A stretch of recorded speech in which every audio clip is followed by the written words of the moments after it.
we're going to go ahead and get started in the space. So hello to our folks who are joining us in person and our folks that are joining us online. Good to have you all here for the TARAGA Foundations Training, or as I like to call it, TARAGA, because it's faster, but no one knows what I'm talking about. I'm Jesse Singleton. I am the Assistant Director for Student Support here with UTEP's Graduate School. I will be working with y'all and presenting, and I have a couple other co-presenters. They'll be taking some different topics. But maybe we'll let them come up and quickly introduce themselves and say hi. And so we'll start here with our for outreach. Hi everyone, my name is Rebecca Moreno. I am the Recruitment and Outreach Coordinator for the Graduate School. Hi everybody, Johnny Diazzi, Assistant in Graduate School.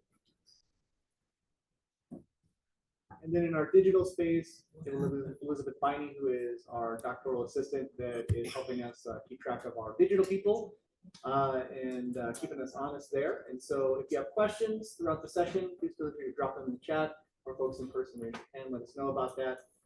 Elizabeth will make sure we note those so we don't miss y'all. Or if you have issues with sound quality or something that's going to be going right from the technical side, let us know about it. We'll make sure we address it. Sound good? Well, thank you all for, again, attending the TARAGA training. This training is designed for both new staff members or new students who are coming into roles, you know, as paraprofessionals, and folks that are a bit more seasoned, right? Or maybe you've worked previously in a TA role and you're doing an RA specific role. So it's designed to meet both populations. Overall, what we want to try and do is give some foundations for you all. That's why it's the foundations training to help you enable your professional success and make sure you're using ethical practices in your role. And to do that, we're going to be going through a couple different things. We're going to start after the introductory sections. We're going to talk about time management a little bit, give you the skills to balance your position with your academic life. We're going to talk about personal and professional ethics. Which is something I really enjoy talking about, weirdly. A lot of people are like, that's boring. Nah, it's a lot of fun. And so we're going to talk about personal and professional ethics. I'm going to give you a scenario to work through. It's a lot of fun to talk about. We're going to talk about professional communication and how you can avoid some pitfalls there and be really effective in that. And then we're going to close out by talking about classroom management, which is always a really exciting and interesting piece to talk about. And so if you're currently in a classroom, you learn about how you navigate that with your students, we'll give you some good tips for that. What we'll also put out there is that we will be hosting a follow-up session for this next Friday in this space at this time with the folks from Inspire, talking specifically about pedagogy. And so if you want to do a deeper dive into the classroom aspects, that would be a good opportunity to encourage folks who are in this session to come attend that. That will be an in-person only session though at their request. So just to get us moving and thinking, though, I'd like to start off with just a bit of a group conversation. And so what I'd like is for our folks here in the space, find a friend, make a friend. And if you came with a friend, find somebody new, right? Some people that came together, meet someone new. But what do you anticipate to be your duties? Just kind of talk about that. And then for our folks virtually, since it's a bit easier to kind of navigate through the chat, if you can just start populating in the chat, what do you see as your biggest challenge right now? There's about 2 minutes to have that conversation. Again, move around, find some people. Also a great opportunity to run and grab a brownie or a lemon bar if you're attending in person. But I got you on the clock for 2 minutes for that. Go ahead and go.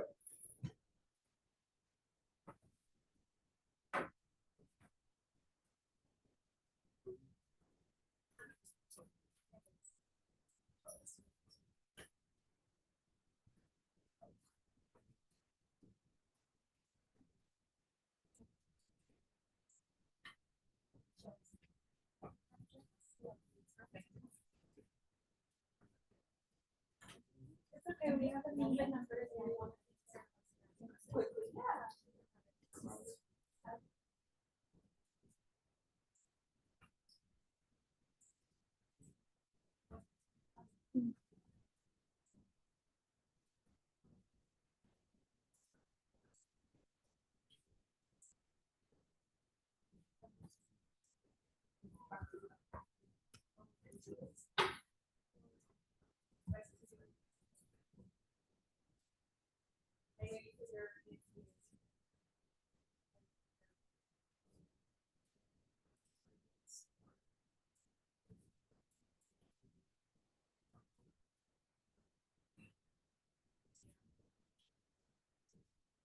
Okay,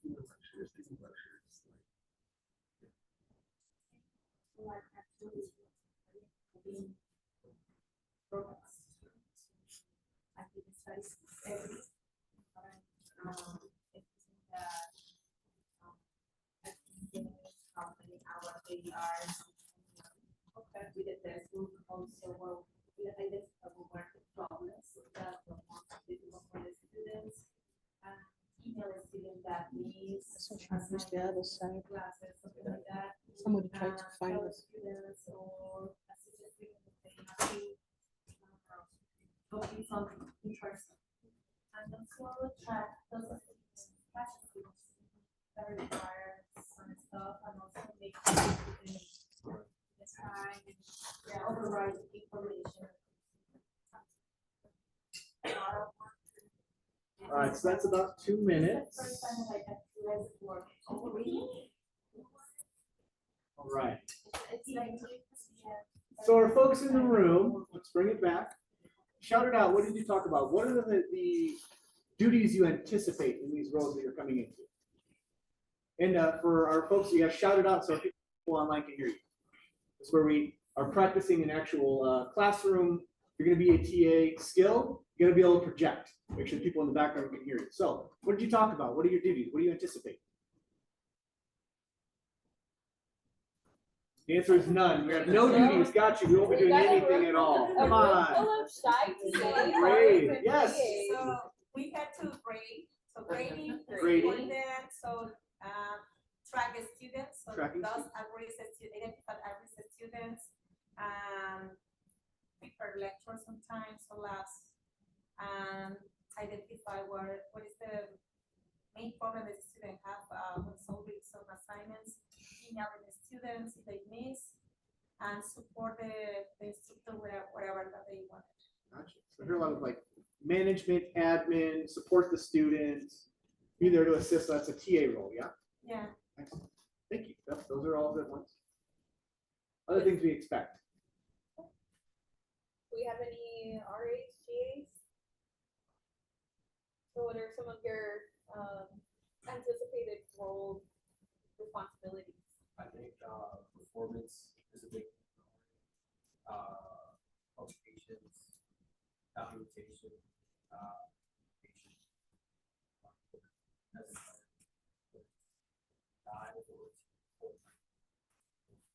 Communication, documentation, make sure you're publishing, right? Probably conducting the research that they're assigning you as the RA. GAs? Any GAs? What about online? And then we talked about challenges, and I only got 2 responses. Apparently, we're not expecting a lot of challenges from the people online, but here. Challenges have been managing time with work, ensuring they're efficient. Yep. Challenging catching up for assignments using catching students using AI for assignments. Ooh, that's a good one. Yeah. Right. Those are interesting ones. So that one you're looking specifically working with our community standards folks on that, and that is something that everybody is kind of concerned about right now. How do we manage that? And I'll tell you that the state system is still trying to figure that out. Right. Other challenge, understanding the needs for your supervisors. Yep, good. So hopefully, as we talk through today, we'll get through some of those duties that you're thinking about what you're doing, and also addressing some of those challenges that you may experience, but also illuminating some things that you may not be thinking about or recognizing are going to be in your purview, right? Communicating and working with other fellow graduate students on a team, right? How you navigate that well. Balancing your multiple competing responsibilities, right? Being effective in the classroom and having a lens for that. Going beyond just I am managing the classroom from an attendance standpoint, how am I actually working with my students? Hopefully this session will provide some of that today, right? But giving you just the foundations for you to be successful. And to that end, we're going to start with talking about time management. And to do that, I'm going to hand it over to one of my co-presenters, Rebecca, who's going to chat with you all about time management.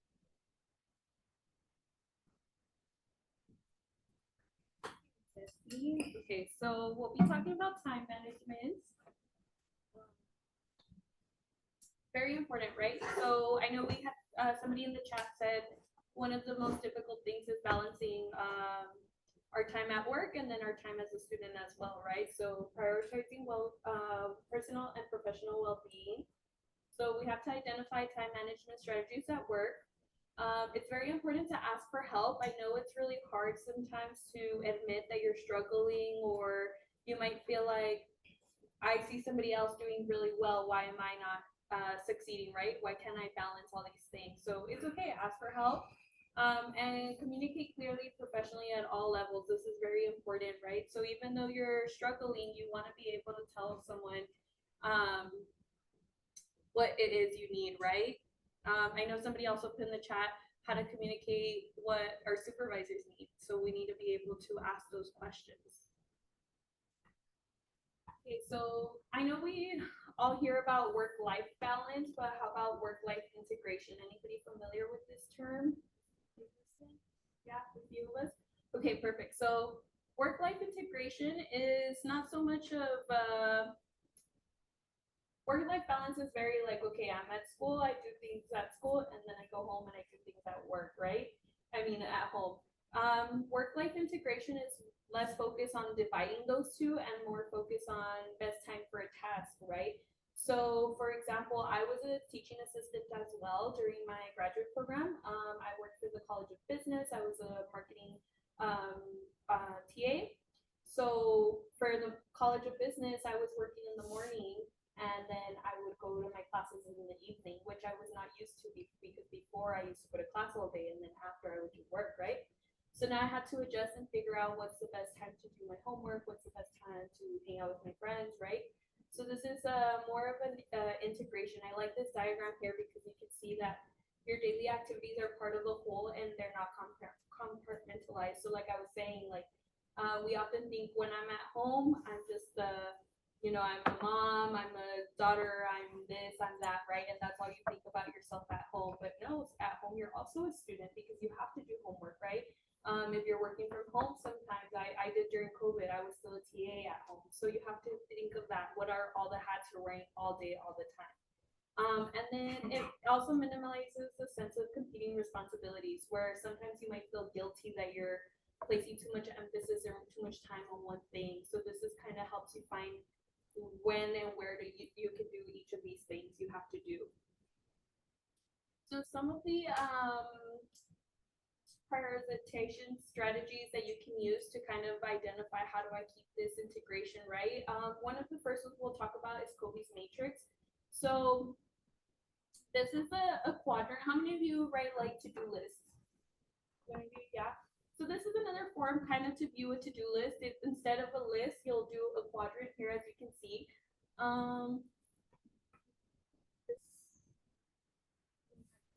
Move it away. Sorry guys. Okay, so it'll have four. Okay, so as you can see, we have 4 quadrants. Quadrant 1 is urgent and important. So these are things that you would do, such as papers that are due, assignments that are due. As TAs, we grade a lot, right? Students expect their grades immediately. Thank you. So as you can see, this is the to-do, the top of your list, right? So you would list everything in quadrant 1. Following that would be quadrant 2, which are important and not urgent, right? So for example, sometimes the professor might give you something at the beginning of the week and they tell you you have 2 weeks to grade it, or you have 2 weeks to get feedback to the students. So here it's important, right? We have to give that feedback, we have to give those grades, but it doesn't have to be done right this minute. Something else to note is how many of you are TAs for various classes? You have more than one class. No, I did. I had like 3 or 4 classes, so I had to prioritize like this: which class happens first, which class happens later in the day. Following that, we have the quadrant 3, which is not important but urgent. So these are things that have to get done, but doesn't necessarily mean you have to do it. Jesse mentioned this. You might have to work with the team. So for example, when I was a TA, we had a class that had 300 students, but we each were assigned 100 students. So I was responsible for 100, somebody else was responsible for 100.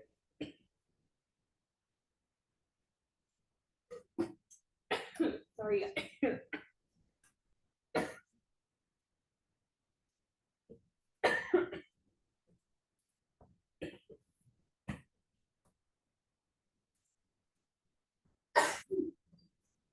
Sorry.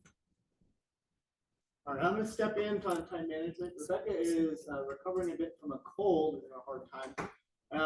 And so we're gonna let her jump out and I'll jump in talking about time management with you. So there's certain things again, if you think about Covey's matrix, there's things you need to eliminate from what you're doing, right? And so what I find when you talk about time management in general is that anytime you apply a time management strategy, you really have to be what I describe as ruthless with it, right? You have to actually apply it. If you sat down and you mapped out the priorities that you have and what you have to do in order for this to work for you, you'd have to be willing to put some things in the urgent, not important category and eliminate them or do them last when you should do.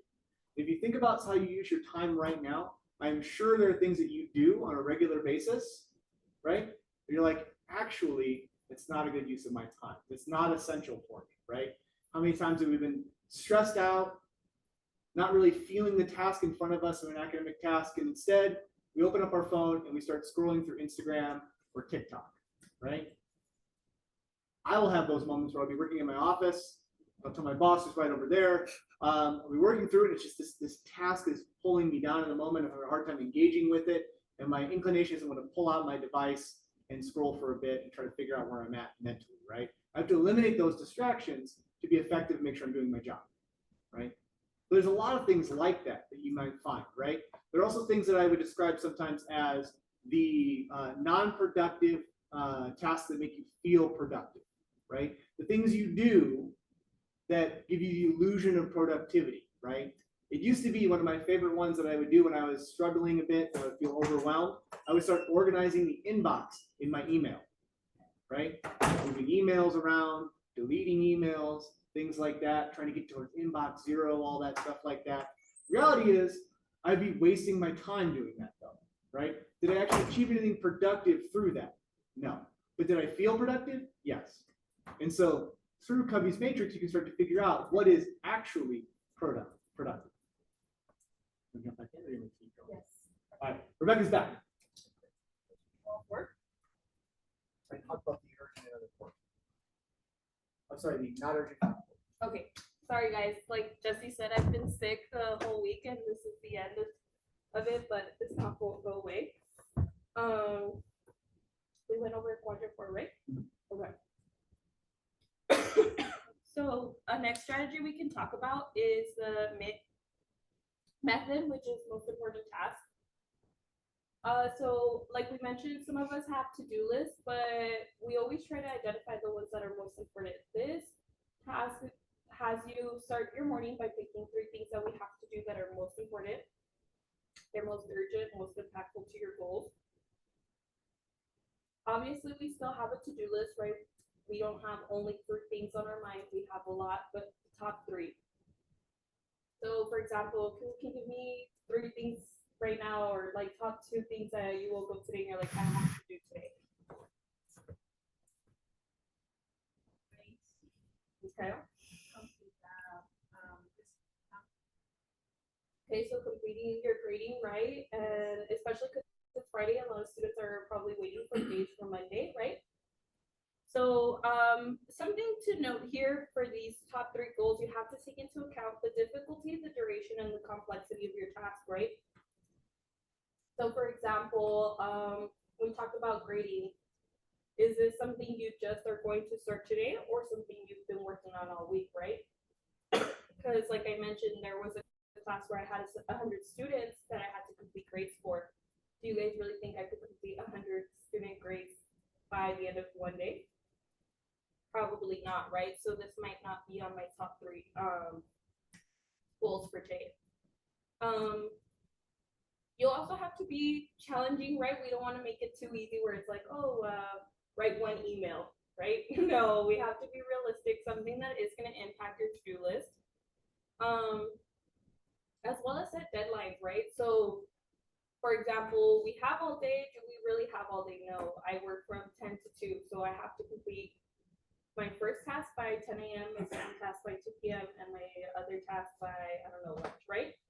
That way you're still making sure you're on time.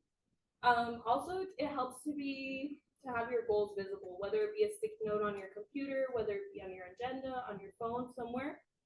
And before you leave either work or the day ends, take a look at your goals. Were you able to complete them? And if not, let's talk about difficulty, the duration, the complexity. Sometimes that happens where we think, okay, I can finish this today. However, it took a little longer than anticipated. Maybe a professor came in and gave you additional work. So review them, say, okay, I saw it needed longer. Let me add this to my top 3 tasks for tomorrow, right? Another strategy is time blocking. Do any of you practice time blocking yet? Yeah, 1, 2, 2. This is one I'm kind of work on. I feel like I do very general, but this is scheduling out your entire day into smaller manageable blocks. So it tells you what to do and when to do it, right? So for example, we have one here where they list their breakfast and morning prep, class, email, lunch, right? Project editing. What I really like about time blocking is it makes you realize what you're doing with your day all day, right? But also make space for those things that are necessary, like eating. How many of us start our day without eating breakfast? I used to, right? But having it listed here and giving it a space and time in your day will help you remember it's okay to eat, right? It's okay to take lunch. It's okay to, as you can see here at the bottom, we have Netflix time, right? It's important because if you're not doing all these other things that make you a human being, how are you going to keep working? How are you going to keep succeeding as a student? This is also really helpful so that you can see where you're spending your time. That means, like, we say we're studying for 4 hours, but are we really studying for 4 hours? You can even do your study time, right? And then say the first 2 hours, I'm going to work on this class. The second 2 hours, I'm going to work on this project. Or the same for TAs, RAs, things like that. Your assignments, you're at work, but what are you doing within those hours you're scheduled to work, right? Which tasks are you completing? Similar to the top 3 tasks, you should review your day. Again, not everything is as planned, even though we write it out, that this is what our day will look like. Life happens, right? You get more assignments than necessary, a task takes longer. So review it and see what needs to be adjusted. Maybe, I know people typically have lunch from 12 to 1. Maybe your schedule doesn't permit for that. Maybe it's 2 to 3, right? So take all those things into consideration and see what needs to be adjusted and where you're actually staying on task and where you're losing your focus. Lastly, we have another technique, the Pomodoro. So it was named after, they used a timer that looked like a tomato. That's how we have a tomato here. But basically you set a timer for 25 minutes. You pick a task, right? Whatever it is you need to do. So if it's grading, I'm going to grade for 25 minutes. You work on that for 25 minutes. Once the 25 minutes are up, you take a 5-minute break. Do whatever you want. You want to scroll, you want to read, you want to do something else, check your emails. You do that for 5 minutes. Once the 5 minutes are up, you get back onto task, set another 25-minute timer. Continue, right? You do this for 4 sessions if you need 4 sessions. Sometimes you might only need 2, 3, whatever is necessary for the task at hand. If it requires 4 sessions, by the 4th one, you take a longer break, anywhere from 15 to 30 minutes. Have any of you tried this before? Have you guys ever set timers to just work on one specific task? Yeah? Do you guys like it? Do you feel like it's helpful? Yeah, I think for me, this is very helpful because when I have my computer and I see my emails, I start seeing emails and I get distracted and then I want to start answering those emails. So then I leave what I'm working on to answer emails, and now it's been an hour and I have not made any progress on the original task. This is really important because it helps with concentration, like we mentioned.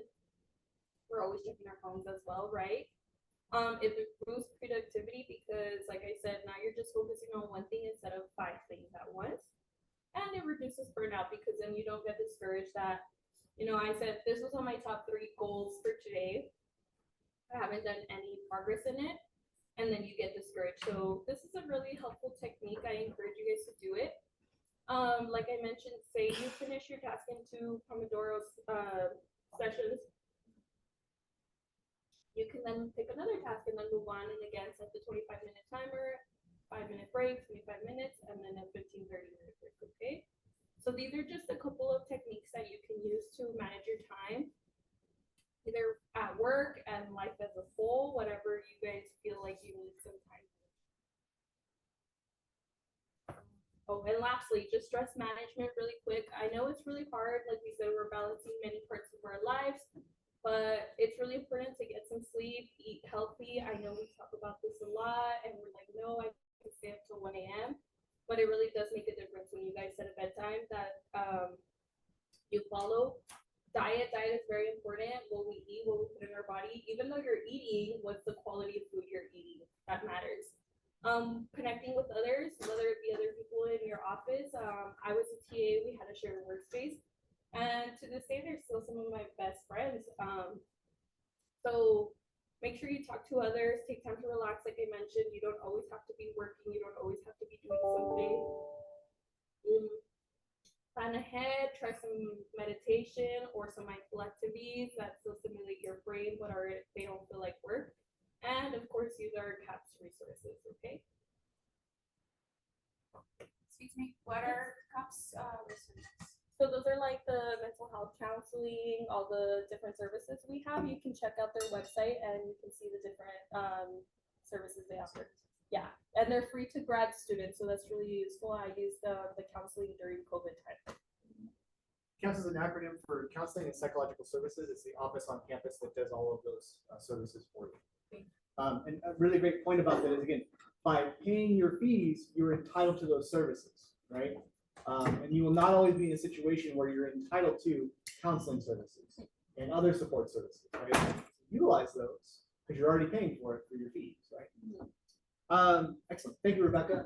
Working through that. I know it's difficult with the cold, but you did an amazing job on that, talking about time management. We're going to shift gears. We're going to talk about sound decision-making and ethics and professionalism, right?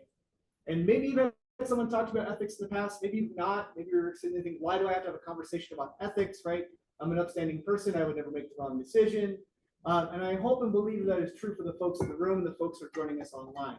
But it's good to have a conversation talking realistically about ethics, particularly early on in your careers.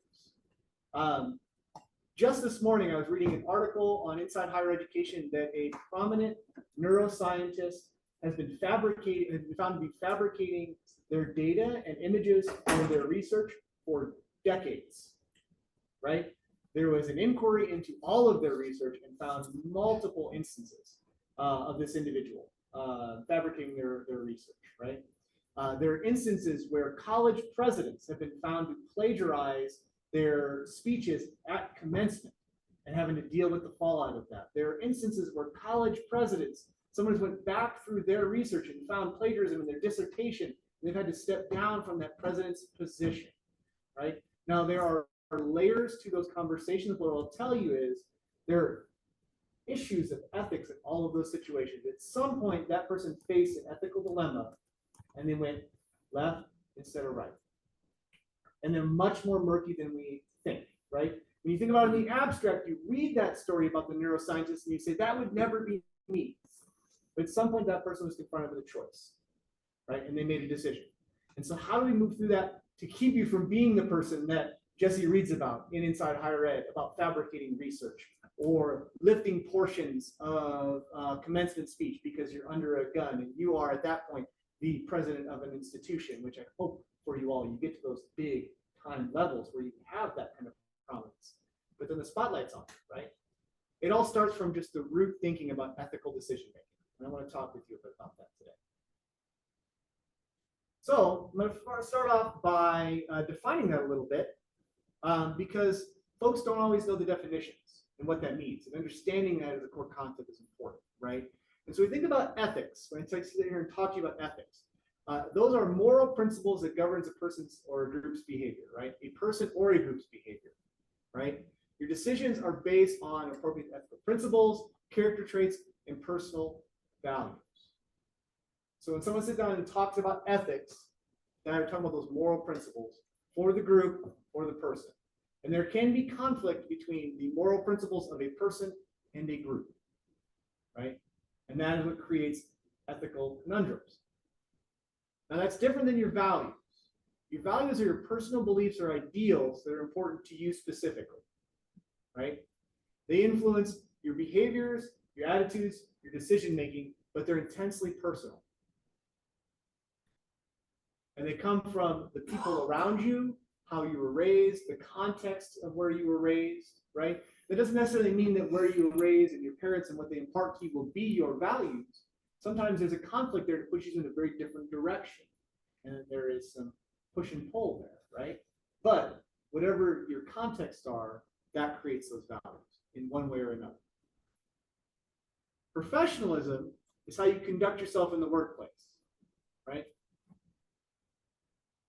That involves your ethics, involves your values, but professionalism is really specifically about that workplace and how you choose to conduct yourself, right? And then the last is ethical behavior. That is acting responsibly in difficult or complex situations, quality, character, and sound judgment, right? Again, acting responsibly in complex or difficult situations. Most of what you will do will not be the complex or the difficult, right? It's easy to do that ethically when it's all very easy, right? But you'll find yourselves in situations where it gets complex, it gets difficult. The answer is not always right in front of you. It's not always clear. At that point, you have to figure out how are you going to move forward? How are you going to make a decision? Who are you going to talk to assist you in making those decisions, right? You're going to go right or you're going to go left. So that's what we're talking about. There's also a difference between personal and professional ethics. And this is where a lot of dissonance or where decision making can become tricky, right? Because you have personal ethics of what you espouse, what you believe, and your workplace, your employer may have a different set. And how do you function in that environment when there is significant difference between the two, right? Hopefully right now where you work, there is an alignment between your personal and professional ethics, but you may find yourself in environments where there is a dissonance in your personal and professional ethics. So your personal ethics include your personal values, your moral qualities, right? They're incorporated by family and friends, your surroundings since your childhood. They create those personal ethics. Examples of that would be like honesty, care, sincerity. If I ask you to tell me what your ethics are, right? For you, you might espouse some of these words, right? If you don't conform to the personal ethics, you may harm or hurt others, right? Your relationships may suffer. Someone isn't conforming to your personal ethics. That may impact your relationships, right? Or if you don't conform to their personal ethics, it may harm them in some way in their feelings, right? And sometimes we have to make that decision because their ethics are so different than ours that harm may happen, right? That tension may happen. But by following them, that's how you satisfy your personal needs, right? However you deem those to be. Your professional ethics are different. They are imposed by the employer, in this case, UTEP, right? We're currently your employer. If you eventually leave, you get a postdoc position somewhere else, you end up in industry, you end up working for the government, you are working for a private corporation, the professional ethics will be set by that employer. They are a learned part of your professional or paraprofessional, it's like the student side. They're a learned behavior from the setting of where you're trained and working, how you're educated there, how they all enculturate into you into that system, right? Learning those ethical norms of what's okay and what's not, right? Really like low-hanging fruit example might be in the break room, there is a Keurig machine and there are coffee pods. Is it entirely okay for you to go grab a coffee pod and make yourself a cup of coffee, or did someone purchase those, put them in the break room and they're theirs, right? Is that a shared resource? Is it not? Walking on your first day, if no one's told you, you don't know the answer to that, right? But you get acculturated into, oh yeah, like the boss buys a box from Costco every month, puts it in the break room, it's for everybody. right? Really low-hanging fruit example that's a pretty low-stakes environment, but you see how it can complicate quickly. So examples might be, setting the standard in your offices and areas of no gossiping, right?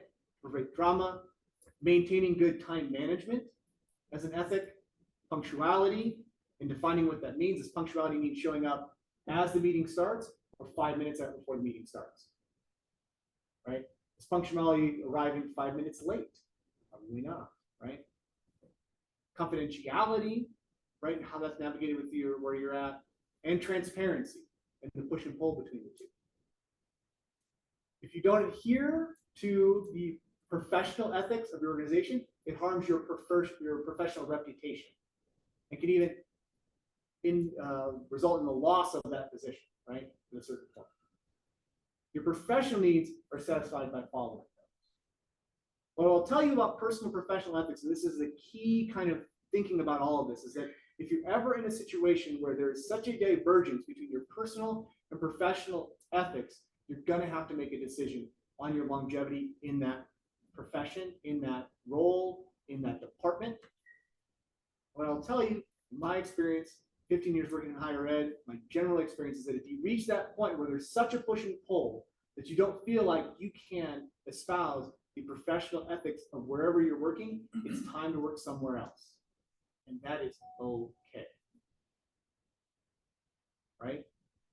Because that is going to create a lot of dissonance for you and dissatisfaction in the job and prevent you from being fully successful in that job. Right?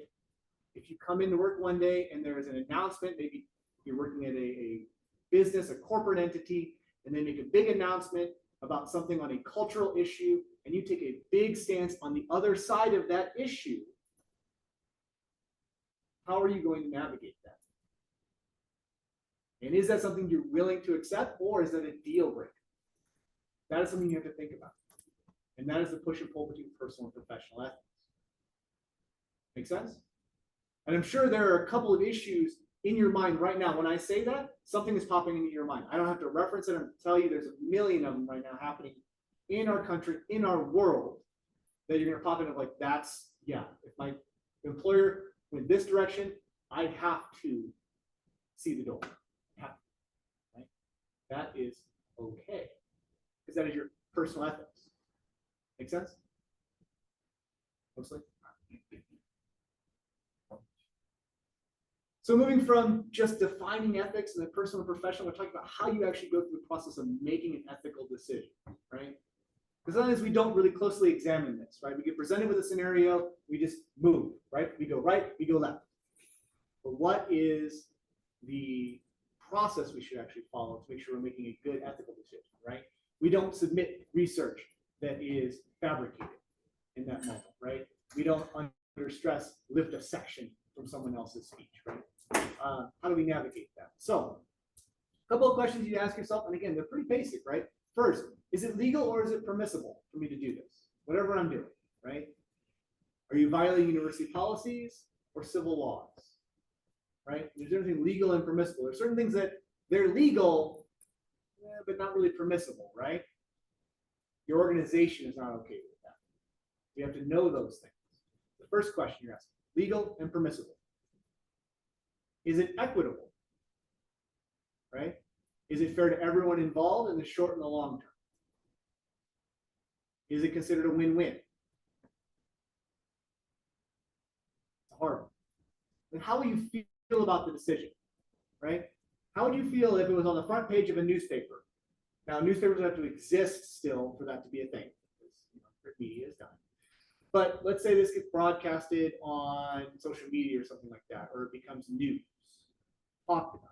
How would you feel if folks knew about that? If that's all they knew about you was that decision, right? There are instances where, again, talking about the neuroscientist, I don't know anything about that individual other than the news story that I read today. I have formed an opinion on that individual in some way based on that news story. How would you feel if a news story was written about you, about a decision you made, right? And would you feel good if your family or supervisor knew about that decision, right? If in the back of your mind you're thinking, I would not feel good if my supervisor knew I was doing this, that's a key indicator you probably shouldn't be doing it, right? if you're going through and you're inputting grades and maybe you realize that if you're under the gun, you have too much to do, and it's like, I can take a shortcut on this grading and maybe skip the essays a little bit or go a little bit lighter on them and just kind of move through them really quickly. And would your supervisor be happy if you did that? Would you be happy if the students knew you did that? Right? Again, things that in the moment are going to be harder to define. Here are the black and white, here in a classroom talking about it, very easy to see which direction we go, but in the moment, much harder. Overall personal and overall standards of conduct, right? It is responsibility to make sure you're promoting equity, access, safety, and well-being, right? And we have a couple of offices on this campus that can assist with that, both for you and just generally with the campus. Everybody who is a graduate student has to do community of care, which is compliance training. Your responsibility as a new graduate student is to do sexual assault prevention training. It's the only one we require you to do from that section of compliance, right? You may get like the HR modules about, my favorite one is I do a module every year on standing water and what to do if you see standing water. Consider a compliance module. You might get those. When I talk about compliance, I'm talking about community of care, I'm talking about that training. There's Title IX office and mandatory reporting. If you don't know, you are a mandatory reporter. So if you don't know what Title IX is and what mandatory reporting is, you educate yourself, right? Title IX basically goes through if you observe dating violence, sexual violence, harassment, things like that, how you have to report that. And you are legally responsible to report it. Now, as students, you're a bit more protected than staff, but I can tell you from Texas state statute, if myself or the other professional staff members witness a Title IX reportable situation and we do not report it, we are automatically going to be fired and we may face criminal charges. That is the state of Texas as a law. So you have to make sure you know that. There is training on Title IX. I encourage you to look at that because you're going to find yourself maybe in a classroom and you may have a student report something to you, come and talk to you, see you as a trusted individual, right? And they may come share something with you that's been very challenging for them, and you have to know how to navigate that. It is not out of the realm to have a TA be the person that's seen as the trusted source and someone to come and just word vomit a situation to you, right? You, in just conversation, suddenly find out that someone is experiencing stalking or dating violence. How do you navigate that? Title IX helps you with that. I encourage you to check that out. I can't give you the full training here today, but I want to make sure to talk to you about it. Center for Accommodation Support Services, CAS, on our campus works with accommodation. So if you have someone that needs help with note taking or extra time on a test or something like that, CAS is the office that helps do that. And again, you as a TA can't approve an accommodation. CAS has to. So if someone comes to you and says, I need more time on this test because I had an IEP when I was in high school for ADHD and now I need more time on a test, you need to do that. You need to work with them to help them set up with CAS so that it gets approved so they can have it. You cannot give that. That makes sense? Also, the Campus Advocacy and Resource Education Office, the CARE office, they essentially help any student who's been a victim of a crime. Very broad umbrella. They're the advocacy office. So if you have students that come to you and talk to you or face difficult times, they're an office that can come and help you. So we talk about personal and professional conduct. These are the offices on our campus that help do that work and help be a resource for you in navigating this. Cool. All right. So now I've kind of talked at you a lot on this, but I want to also challenge you to think about this. And so we're going to do an ethical dilemma.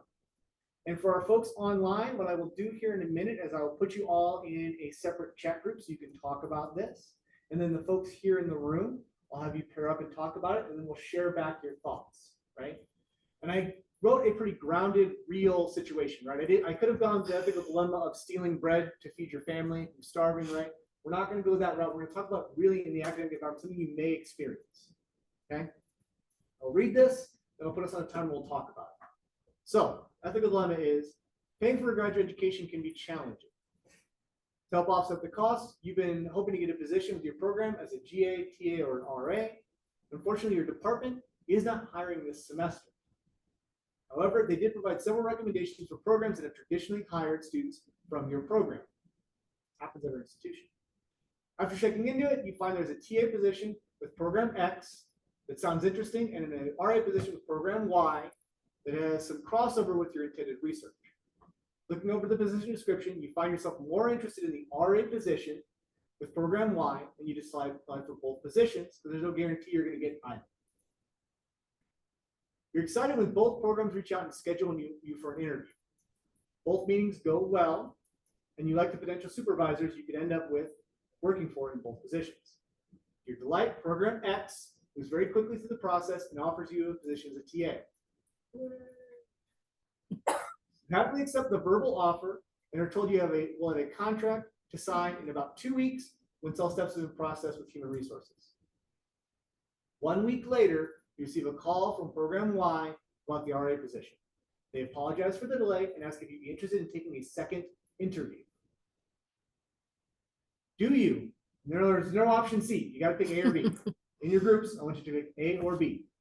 Do you decline the second round interview for the other position, knowing you've already made a commitment to the department working on your appointment?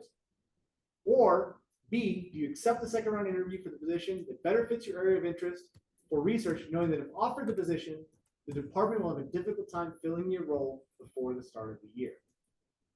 Things to consider. What is the most ethical thing to do in this situation? Does that conflict with your personal values?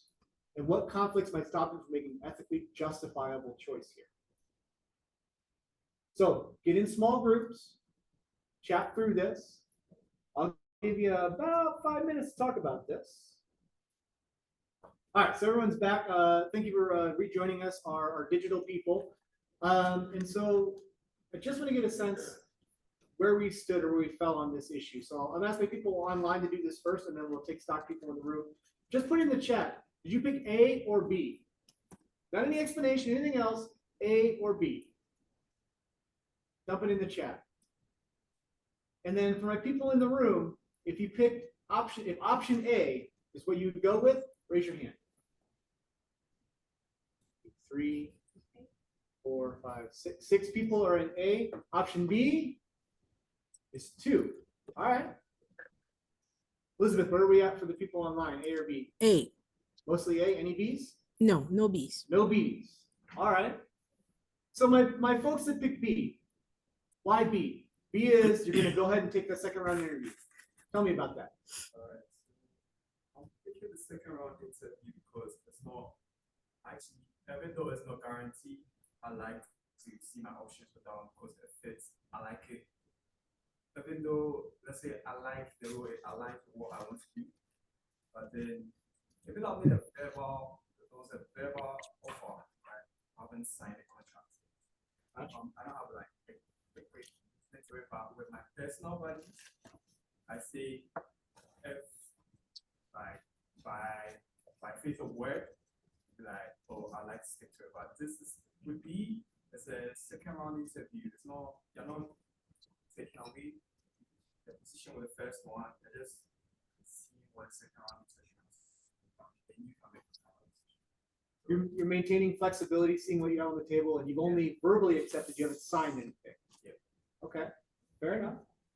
All right, people that pick A, why A? People in the chat, you can also tell us why you picked A. We'll read those out. But why? Why is that the answer for you?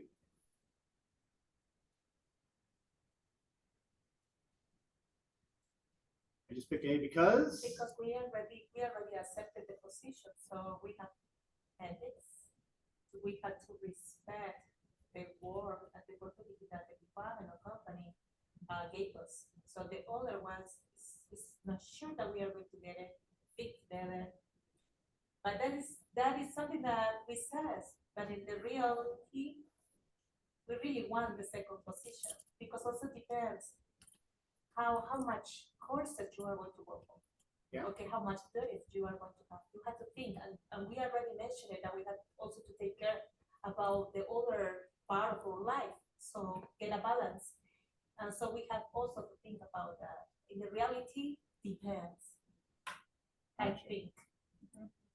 So if I hear you correctly, picking A because you've already made a commitment, you need to honor and respect that. But on paper, that's easy, but in practice, that's a lot harder as you have to balance things, right? You're actually confronted with that decision. Yeah, absolutely. Is there anything here from our people online? No, they've been very quiet today. So here's what I'll tell you about this situation. And I picked this one. There is, in all ethical dilemmas, there's not really a right or a wrong, but I'll tell you some pitfalls you may fall into with this situation. There's something called an opportunity cost with this, right? A versus B, right? You are losing out on an opportunity by picking A. Right? You're going to be, you have a job, but whatever research and that you're going to have to work on that later, find another avenue. So you are losing out on an opportunity. That's the opportunity cost, right? Anyone here in economics? So pull that one out of my high school economics class, right? Way back when, and also, but that is what that is. That's an opportunity cost. However, option B presents you with a professional risk. Okay?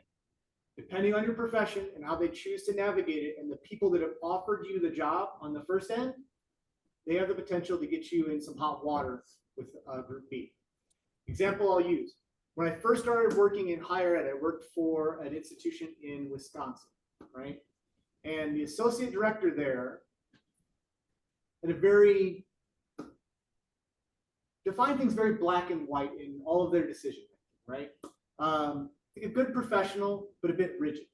And when she would do a hiring process, if she found out that she had offered a position to someone and they accepted it and they took an interview after that, she would go out of her way to call the other school, let them know, pull her offer, and get them burned from the other position as well.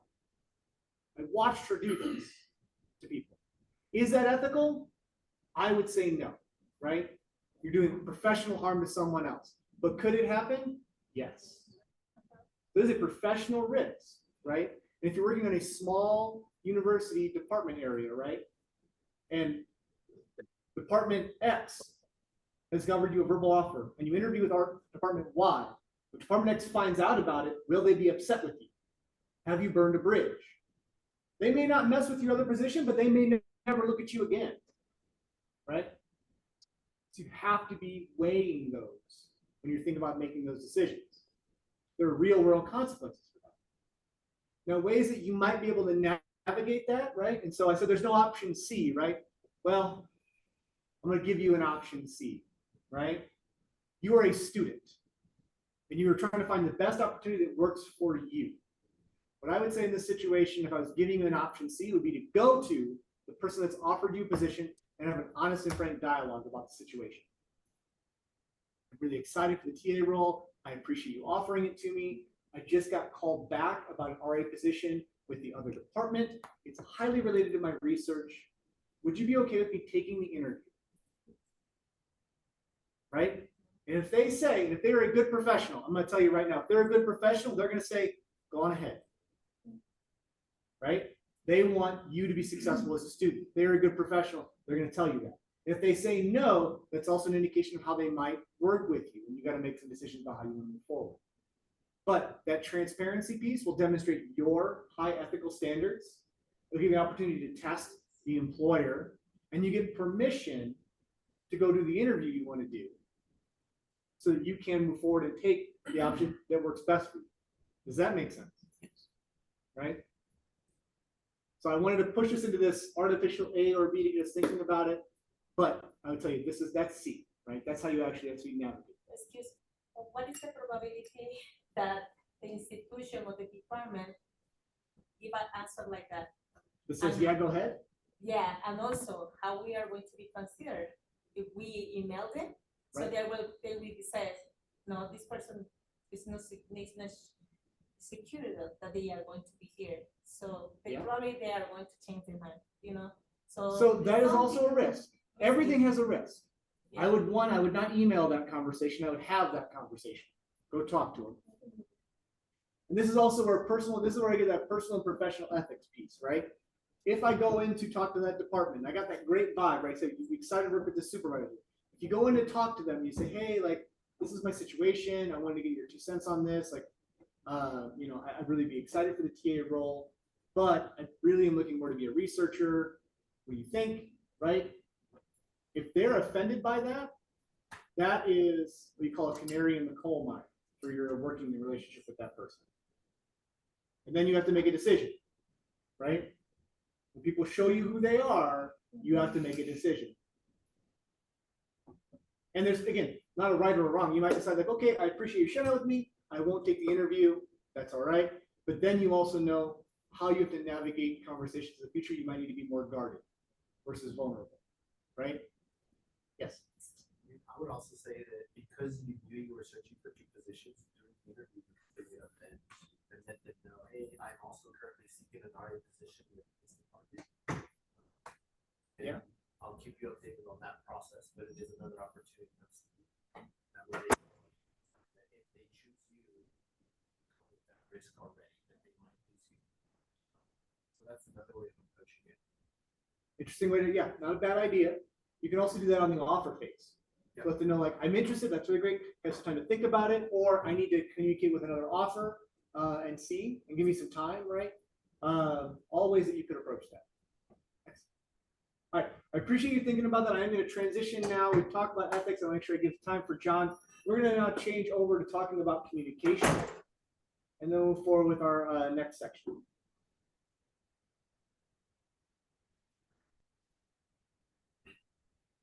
So thank you, Jesse.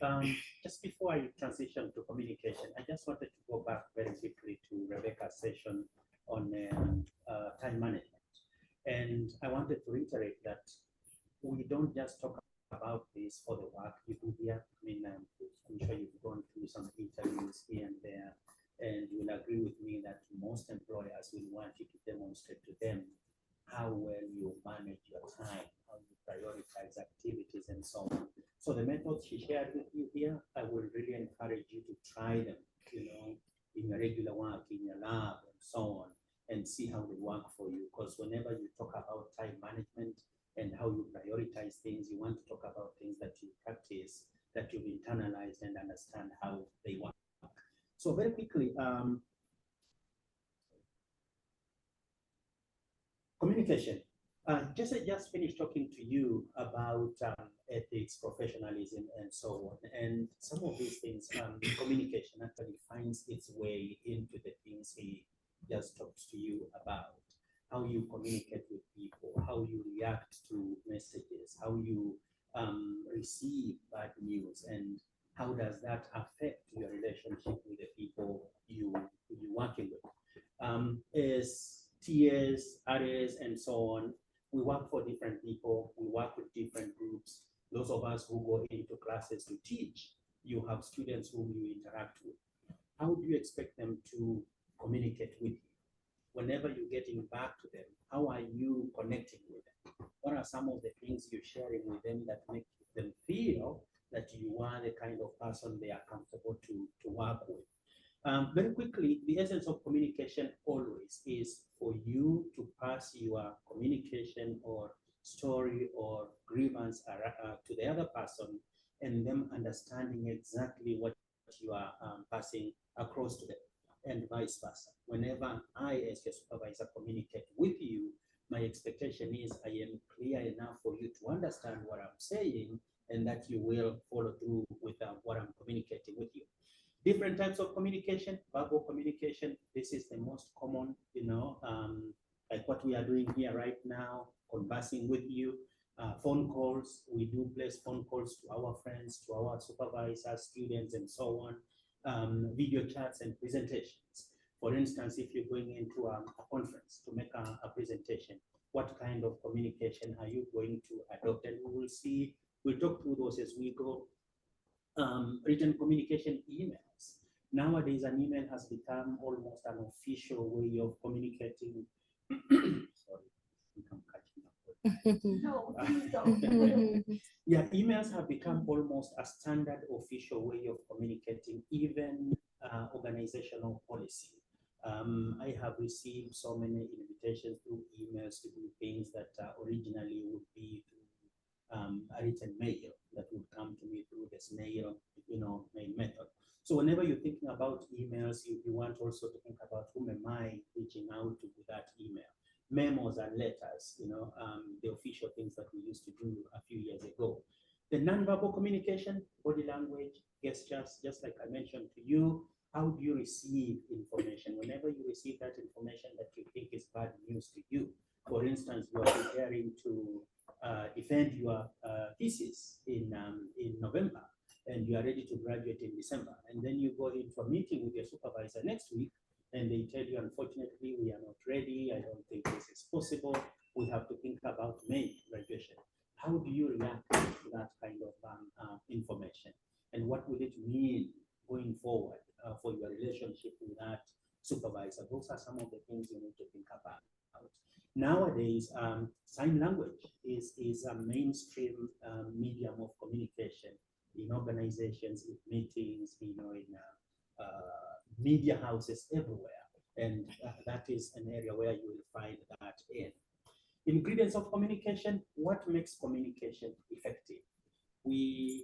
In the field of communication, they have come up with about 7 C's, things that you need to consider when you are thinking about how you want to communicate, that if you stay through them, then you actually being effective in the way you are communicating.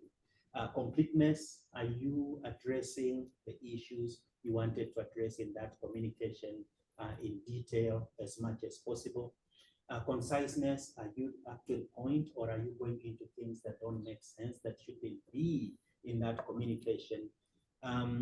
Consideration, the people you are communicating with. How would you communicate with a supervisor versus how do you communicate with a colleague in the lab? How do you communicate with your parent versus how do you communicate with your lecturer or something like that?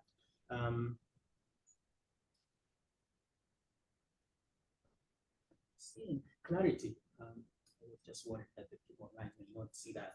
They don't have the bar so they can see it. Oh, okay, good.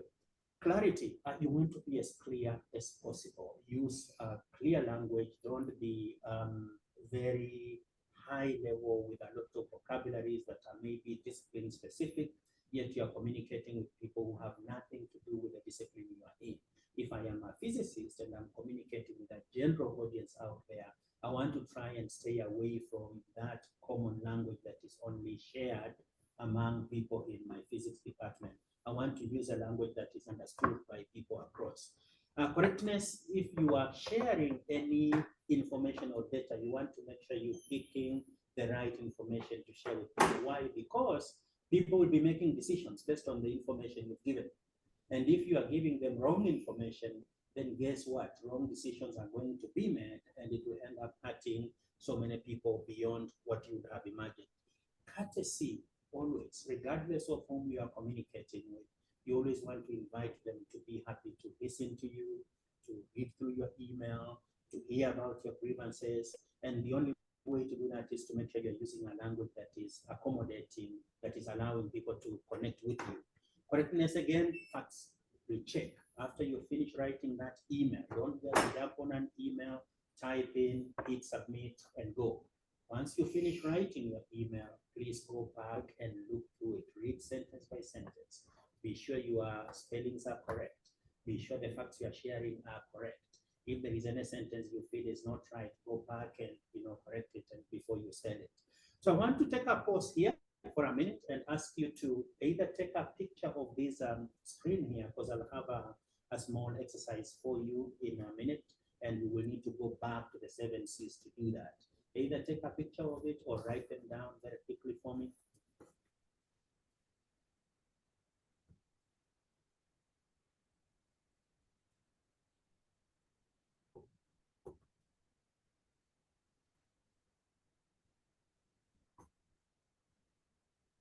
Perfect. Thank you. You good, my friend? Perfect. All right. So moving forward here, even as you reflect on those 7 C's and think about them, there are other ingredients too that come into what makes communication effective. I have already touched roughly on the audience you are communicating with. You always have to think about the people you're going to speak to. If they are your students, you want to come to their level and communicate with them at that level. If I was going to have a meeting, for instance, with Dr. Heather Wilson, the president of UTEP tomorrow, there are some things I have to think through today as I prepare for that meeting with her. Things like, how do I dress going into that meeting? what are some of the things I'll be wanting to talk to her about. Why? Because the way you dress would communicate to the other person your level of professionalism. How much do you think about them? In what regard do you hold them? So if you showed up in a president's office in a tattered t-shirt and things like that, if you had a problem you wanted them to help you address, they already see you as the problem, and that compromises how they would have assisted you to deal with that problem. If I was going to have a meeting with a friend tomorrow for lunch before we go to a football game, I will definitely dress slightly differently from the way I would dress if I'm going to meet the president. If I'm going to write an email to the president complaining about an issue I am experiencing in my department, I want to be very strategic in the way I frame that email. First of all, I want to make sure I'm eliminating any reason for her to simply forward that email back to the chair of my department or dean of my department, because by the time you're communicating at that high level, it means there are things you have already tried to do that did not work, and now you want that high level person to intervene for you. So advisable that in your first sentence, explain that I have been experiencing this issue in my department. I have spoken to my chair about it. I have brought it up with my dean. I have spoken to the dean of graduate school. And so far, unfortunately, I haven't found a resolution to this issue. I'm now coming to you, hoping that you can help me take care of it. At that point, the president already knows that they are not just going to send this email back to the chair, but they are going to have some action they are going to ask for. Maybe more information from your chair or your dean, or they are going to say, I want this done this way, and that way.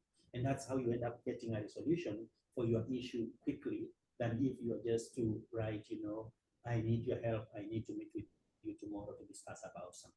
They are likely to send you to somebody else. So think about your audience, think about the problem you have, and be concise as you can. If you have more than 2 questions you are asking in your email, try to separate them in a way that makes each one of them very distinct.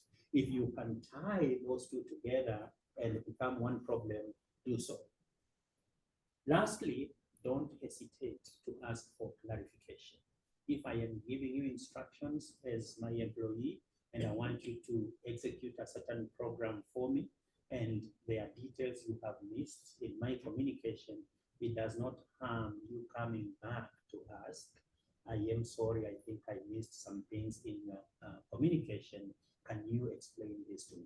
Or if I have sent you an email and there are things in that email that don't make sense to you, or you don't know where to find that information I'm asking, you always free to go back and find out, where do I get this information? Is there anybody in the department that I can speak to give me this information? Never jump into action without fully understanding what exactly is expected of you. So I want us to go back to the 7 C's I shared with you earlier. I have an email here that I wrote to one of my friends. I want us to reflect on this email and think about the 7 C's that we talked about earlier. I want you as an individual to think through this email, write down at least 2 things. Just 2 things that you think this person did very well in writing this email to the other party in relation to the 7 C's. And then after that, I want us to get together and talk about the 2 things that you identify, which categories do they fall in, and then we will reconvene and talk about that. Our people online, please, if you can write down 1 or 2 things that you think are done very well in this email, I'll be asking Jesse here to help me put you in a discussion room where you can have a conversation, and then we'll come back after 3 minutes to talk about that. So off we go.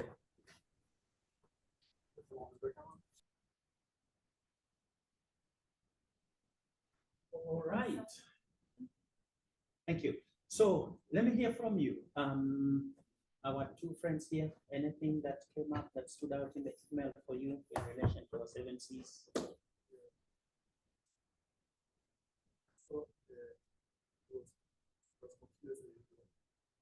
And what do you see that demonstrates that? Yes, talk about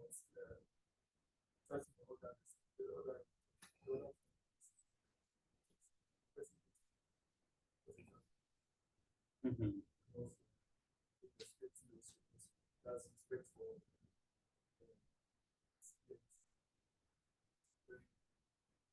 So that's I think that's important. It's a it is what it is. Okay. So courtesy, completeness, good, thank you. Anything else? Consideration to respect to when you reply and it has specifics. When it needs to be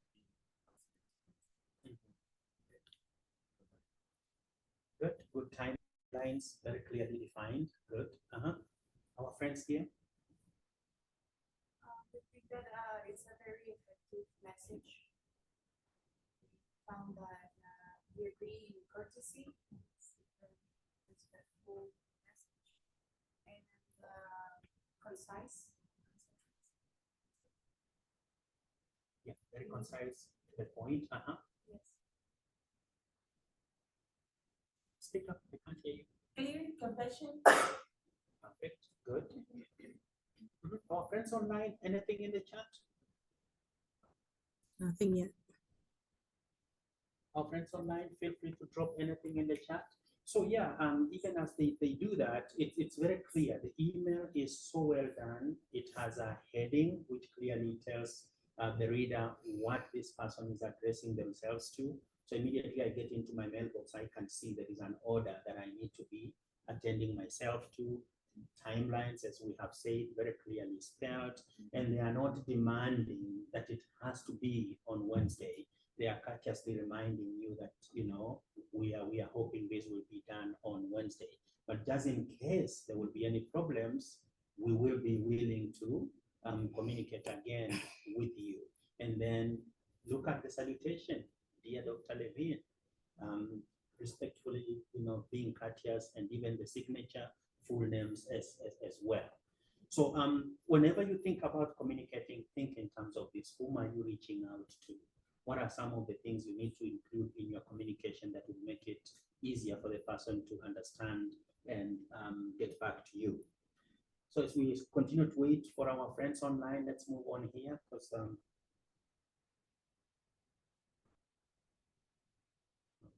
right.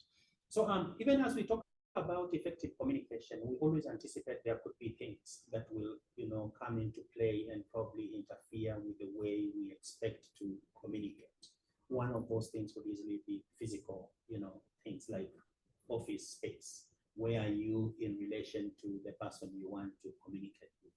I have been in some environments where you're busy, maybe in a meeting, and there are, you know, people speaking across each other from one office to another, which makes it very difficult for you to communicate effectively with the other person you're trying to reach out to. Or we get ourselves in offices where we are doing different things, speaking to different people. I don't know how many of you have worked in a call center before here? Like Amazon call center, Sprint call center. It's very interesting environment because we have all these customers calling in, and everybody's on a phone trying to resolve an issue for one person and the other. And the spaces are too small. At times, even you, the customer, can hear other people talking, you know, loudly than the person who is serving you. So environments where we work and where we are initiating such communications can easily be a barrier. So if you are a supervisor, you always want to think in terms of how do I make it easier for my employees to communicate across themselves and to the people that they are working with. Emotions, you always want to check your emotions when you are communicating. Of course, there are times when you want to express disappointment. If you are disappointed, you need to express it, and you want the person who is receiving that information from you to know that they have failed in a way, and you are reacting to their failure to do whatever they were supposed to do for you. But do you call them names to express your disappointment? No, you can be disappointed, express your disappointment, but remaining respectful in the way you are communicating. Language can be a major issue, not just in terms of the different languages we speak, but the jargon as well. Remember when I started, I spoke to you about being a physicist and you're talking to a general population. You want to make sure you're using vocabulary that is understandable by the people you are communicating with. The best way to communicate is keep it simple and to a point, that anybody who is reading your email can understand what you are addressing yourself to. Some of the best practices as far as communication is concerned: be aware of your verbal, non-verbal cues. For instance, when somebody asks you a question and you shrug your shoulders, what does that mean? How does the other person perceive it? Or I'm speaking to you about a problem that I have with you and you roll your eyes, right? How is the other person receiving that non-verbal cue that you are putting across? If I am using signs and gestures and so on as I am speaking, how are they being interpreted? Always being aware of the cultural differences of the people you are talking to. How positive or negative is your reaction being received out there? Check your tone and language. Again, be sure that you're speaking in a tone that people can appreciate. Acknowledge what others are saying, even when you disagree. And whenever I say something that you don't agree with, don't tell me that is nonsense, you know.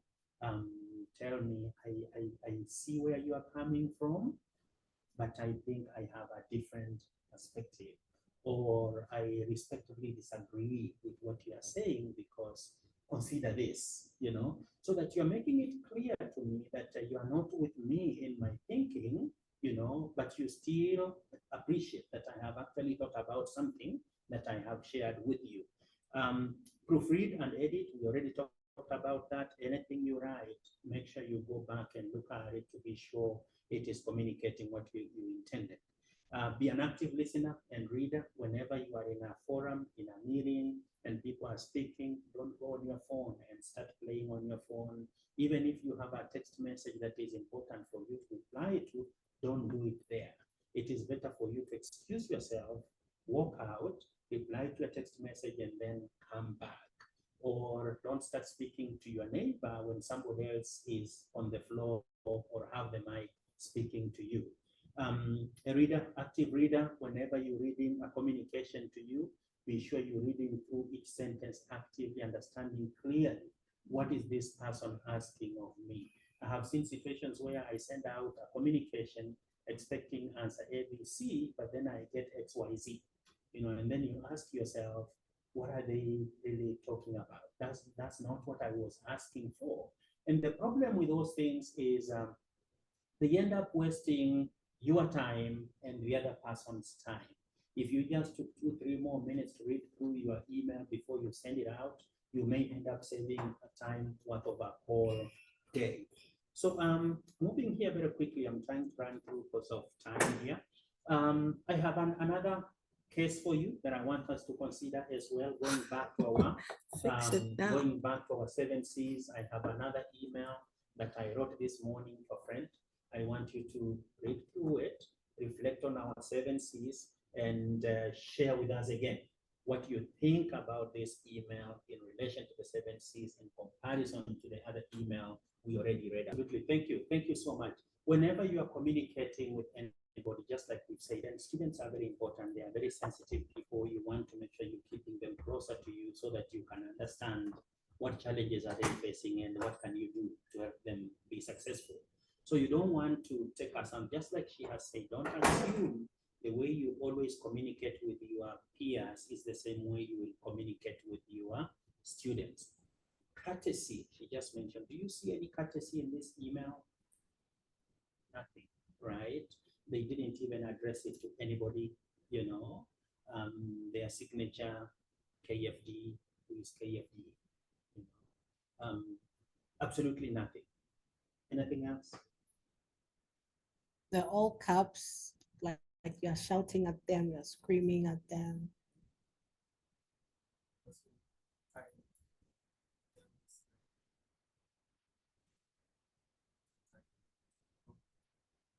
Yes, exactly. The shouting, the tonality. Remember, we just talked about tonality. You want to make sure you are remaining respectful in your tone, and then proofread your work. Right from sentence 1, met with you with folks last week. What are they really to say. And then there are just so many other things in there that clearly show that the person never really went back to read the email. There is just anger. You can see it in the email, right? The person never really checked themselves before they jumped onto writing this email. Anything else in relation to our 7 Cs?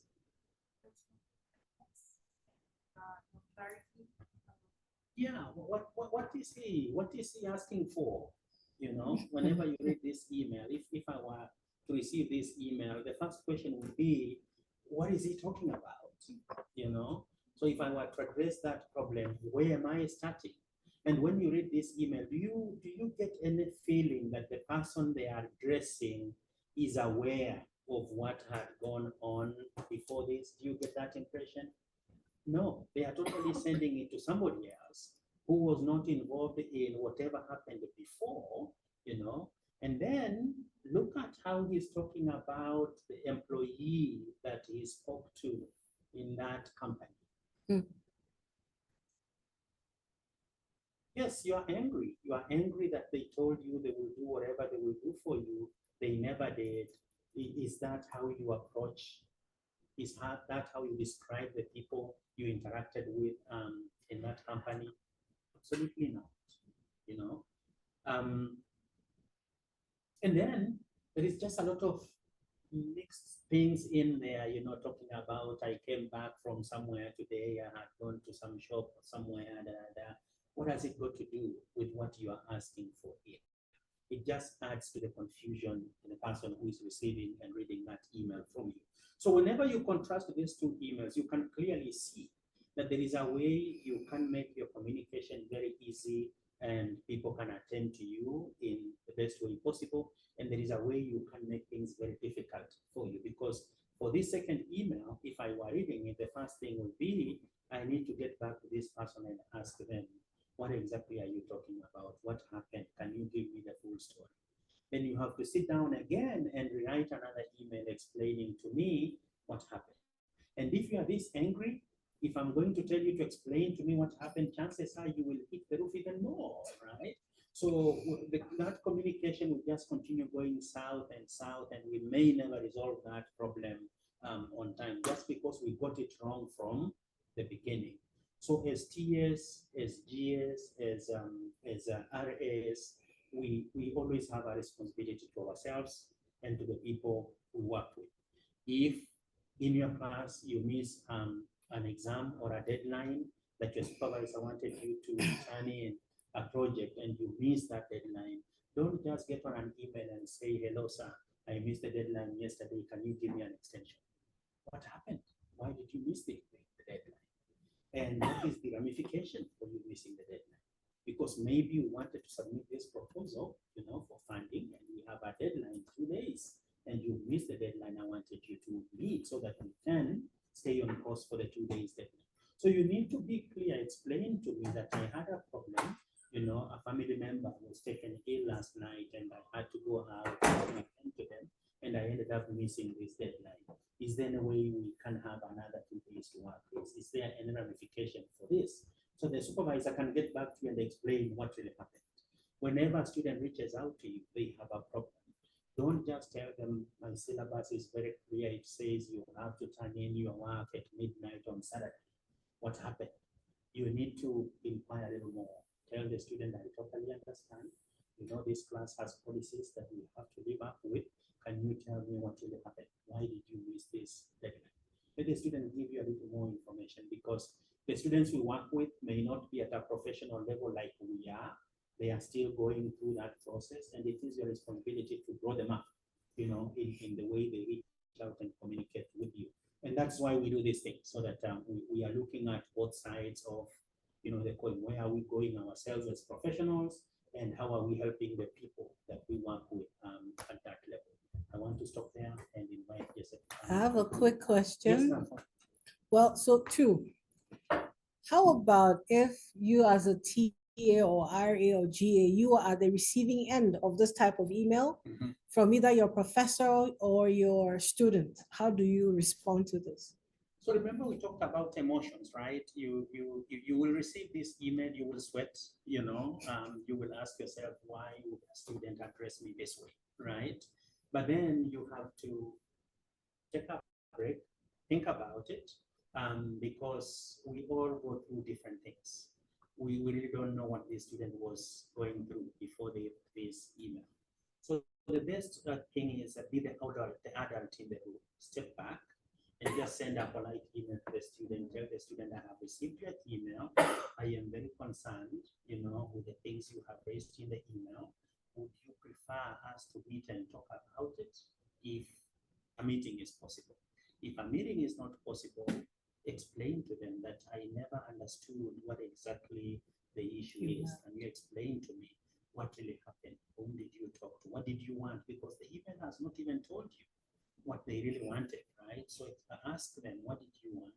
Even if it means breaking the issues into questions, do it.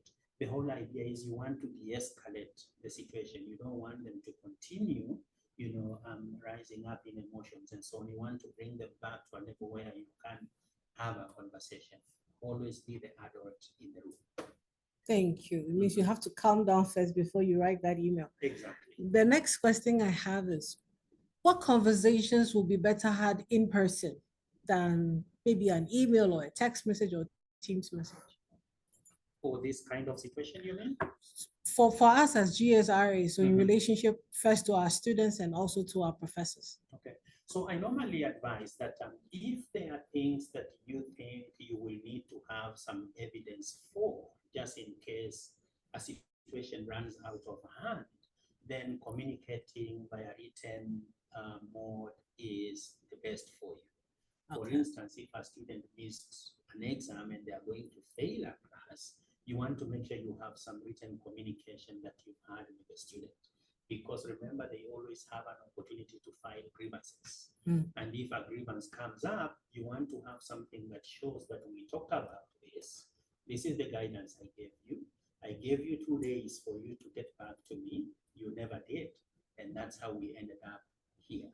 But if it is just an issue where the student is feeling uncomfortable about something in the classroom, or it's something you can go back even on your own classroom policy, there is no harm in meeting with them in person and talk about it. So you always have to be a very good judge of what are you addressing yourself to with the people you are communicating. Thank you. Okay, thank you. We've moved through our first 3 foundations, and we're going to move into our final one, which is talking about guiding others and actually navigating being in the classroom, right? Classroom management. If you haven't picked up yet on my affect and manner of presentation, I originally trained to be a high school teacher and decided I did not want to work with high school students, but still loved being in the classroom. And so that's why I'm here with you all today, right? And so I'm going to impart some bits of wisdom from those experiences and talk about how you navigate that, because a lot of what you'll find yourself if you're a TA, you're going to be in those introductory level classes most often, right? Whether you're helping out in a classroom where their instruction's happening, or you're the instructor in that section, a lot of times you're working with younger students, right? We'll talk a bit about that. First thing I like to do is I like to do this thought exercise though. And to shout this out, jump it into the chat. What could you do to ensure your own failure in overseeing a classroom? Shout it out for me. Again, shout it in the chat by just typing it. You want to guarantee you're going to fail. What could you do? You don't prepare for the class? Don't prepare. Huh? Don't show up. Don't show up. Yeah. Good one. Literally don't be there, right? What else? You don't ask for clarity. Don't seek clarity in your community. Don't seek that they're understanding what you're saying. Yeah, good. There's something in the chat. Oh, I don't want to check. So we got here. Being continuously late or not showing up. Poor communication skills. Good. What else? Like not setting clear deadlines or expectations. Yep. Unclear deadlines, unclear expectations. Folks over here in the room, come on. What do you got? Okay. Another good one in the Lack of mutual respect to students, yep.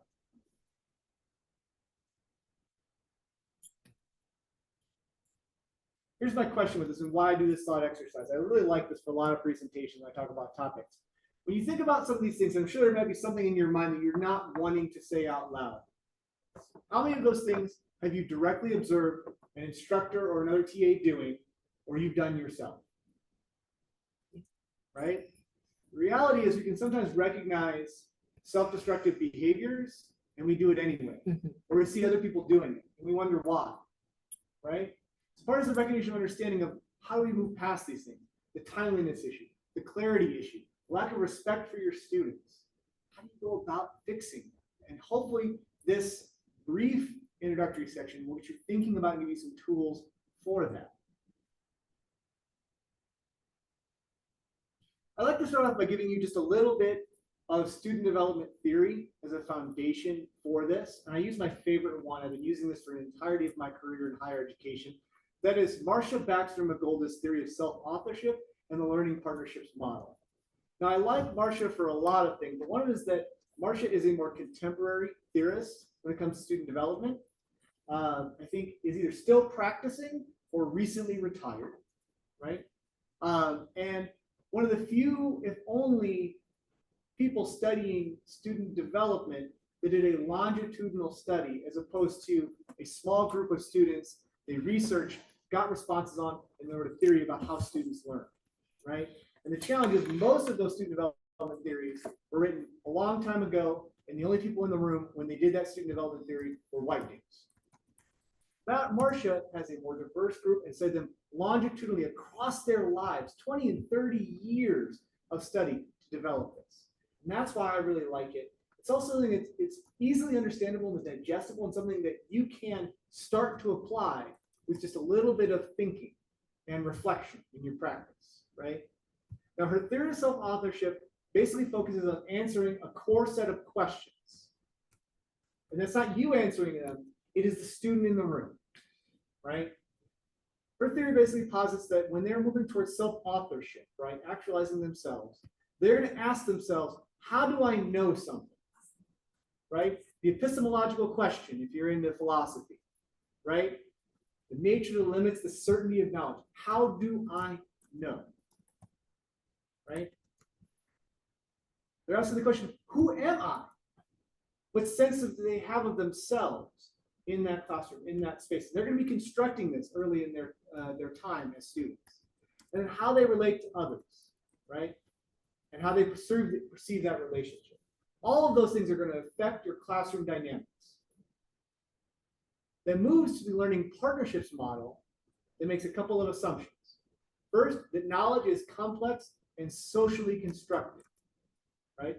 It moves us out of the idea that you as the instructor at the front of the room have all the knowledge and you pour it into them as blank slates, right? And you think about how you construct your classroom and engage with your students. If you see them as also bringing knowledge to the table and mutually constructing that, that's a more productive environment.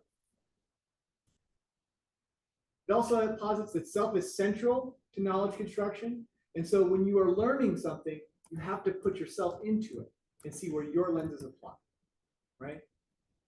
And then authority and expertise are shared mutual constructs among peers. It's an important one to think about if you are working with a class that it seems like they're disruptive or they're not coming along with you on that journey, right? How are you exercising authority in that room in a positive way, right? And how are they assigning that to you? How do you work towards that? From that, you get 3 practices, right? Rule of threes, 3, 3, and 3, right?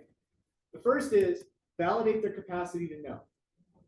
If you start out your classroom validating that you already know things, you bring them into my classroom, and we're going to continue to develop that knowledge, and I want to know what you have to say, you're already going to be pulling them in. Situate the learning in their experiences where you can, and then mutually construct that meaning. Now, the varying degrees that you do that can be different, right? If you come into Stats 101, there's a little less of the learner's experience than if you're doing Philosophy 101, right? But I would argue that even in the more basic math classes, science classes, you're still doing these things, right? So that's the first step. I want you to think about some of these theories, right? But I don't want to get too deep down the rabbit hole of theory. As I mentioned, we're going to do a whole session on pedagogy. If you're going to be in a classroom teaching or helping out teaching, or you want to be a faculty member in the future, I highly encourage you to check out that session with Inspire. They're the faculty development arm of the institution. Really good session. Jair is going to come in and facilitate for us to get even deeper into this. But if you're just starting out, you need some kind of frame of reference, I recommend Marcia Baxter Magolda. Do a little more reading on it. It'll help get you there. But I also talk about how do you actually just function in the classroom, because that is sometimes the most intimidating thing. If you've never been a TA, how do you navigate the real world environment of, I have 30 people in front of me that I am now in charge of. What do I do with them? And what do I do if it's not going right? And that's what I want to talk to you about. So, and I am here, and we've been at the front of the room for our session because we are hybrid. What I'll tell you is, we go through classroom management. When you're in a hybrid environment, it's going to be a bit different, and it adds an extra layer of challenge.